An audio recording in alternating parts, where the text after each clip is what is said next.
so let's check out the pictures over here. Okay, first of all, there's an aerial view here of the UN headquarters, and there are four main buildings: the Dag Hammarskjöld Library, the Secretariat Building, Conference Building, and the General Assembly. The whole area was declared international territory after an agreement between the United States and the United Nations, meaning essentially that it belongs to all member states, currently 191 countries. And since we're in international territory, the UN issues its own stamps, has its own security officers, even a fire unit, and the US authorities have no jurisdiction over this piece of land. The headquarters was built between 1947 and 1952, although the UN itself was founded a few years before that at the San Francisco Conference, which we have a picture of down here. And there the 51 founding members signed the Charter of the UN, which is like the constitution of the organization. It entered into force on the 24th of October of 1945, and that day is celebrated today as International UN Day. This here you probably recognize, Kofi Annan, the current Secretary General of the UN.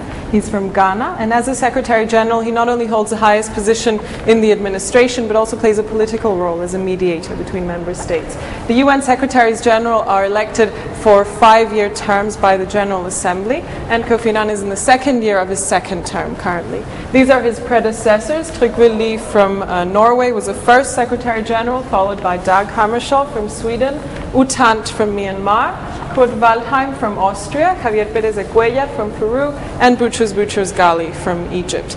And the top pictures are the 6 main organs of the United Nations. We're going to see some of them on the tour today. We'll see the General Assembly, the Security Council, the Economic and Social Council, and the Trusteeship Council. And as we go along, I'll explain to you the functions of each of those. The Secretariat is the administrative arm. Right now around 14,000 international civil servants, people from all over the world who are directly hired and paid by the UN, and therefore also work for all 191 member states, so they don't represent their governments. And the judicial arm of the UN, the International Court of Justice, is the only main organ which is not here in the headquarters. It's in The Hague in the Netherlands. That is not a criminal court. It's not a place where individuals can be tried, but rather a place where member states can settle disputes, like a border dispute, for example. And the last 3 pictures are from some of the other offices of the UN in Geneva, in Switzerland, in Vienna, Austria, and in Nairobi, in Kenya.